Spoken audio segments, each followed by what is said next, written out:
जो बीमारी धरा के मुझे भी याद है,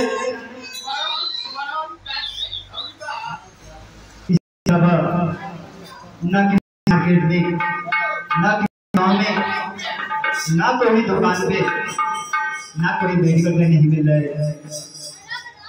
रात भजी होती कि दर्द दिल के अरे बढ़ा के गई।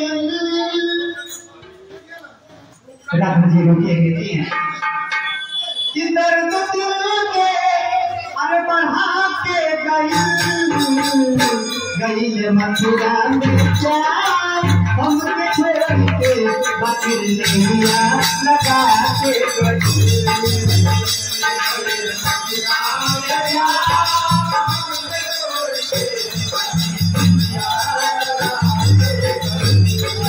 मथुरा में श्याम हमके छोड़ के बाकी लिया लगा के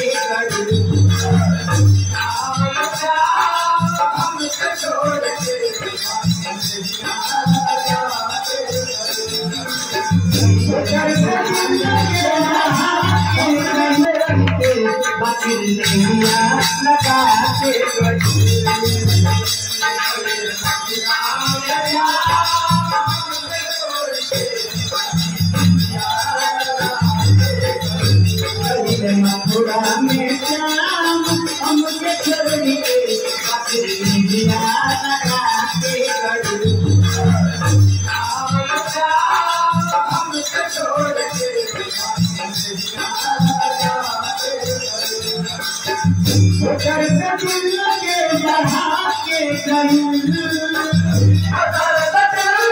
बढ़ा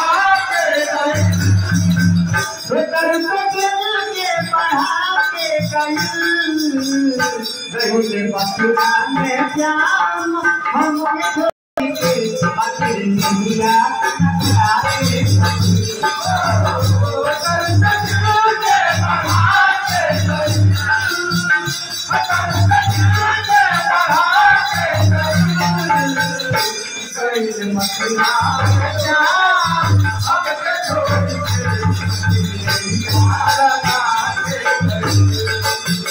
मथुरा में श्याम छोड़ के अबीर लिया नचाते गए।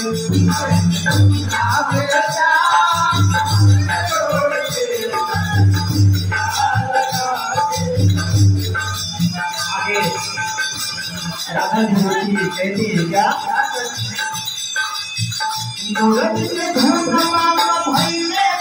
दुनिया बढ़िया कया बाप जमुना के कनिया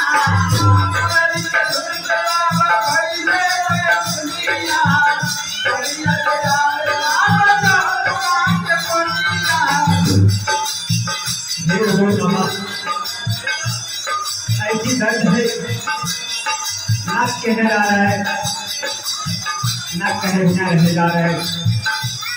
क्या कहूँ और किसको कहूँ, राधा कहते हैं क्या, मुरद के धुन बाप भइले पर दुनिया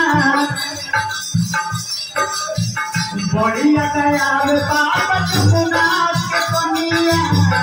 मुरद के धुन बाप दुनिया बढ़िया दयाल बाप जमुना के कनिया। मुरद तन बना के गई, मुरद तन बना के गई, मुरद तन बना के गई। मथुरा में श्याम हमके छोड़ के बाकी लिया लगा के गई। मथुरा में श्याम हमके छोड़ के मथुरा में श्याम हमके छोड़ के बाकी लिया लगा के गई। मथुरा में श्याम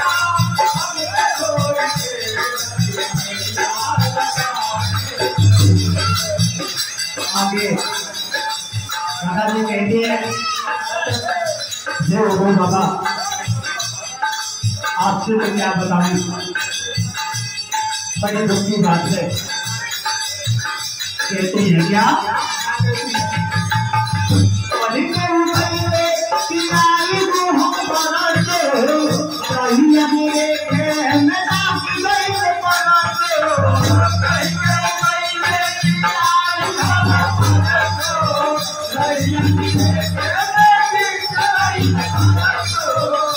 ये बाबा कन्हैया कह के गए एक बोझे से डालो 240 की जमीन आऊंगा, लेकिन आज एक दो दिन नहीं, 2-4 महीना नहीं, आज साल भर बीत गया। राधा रोती है, कहती है क्या कहती है, कभी के उगले तिहाई को हम बनाते अराजी नहीं देखे मेरा गई बनाते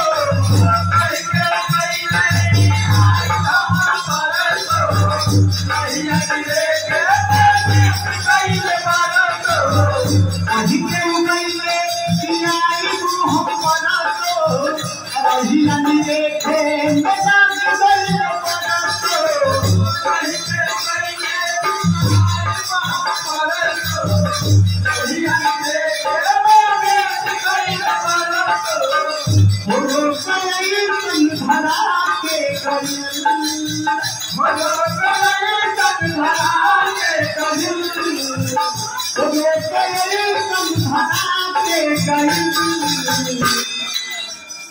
ये बाबा क्या हो गया, कुछ ऐसी दर्द होती है सबसे कहा नहीं जाता।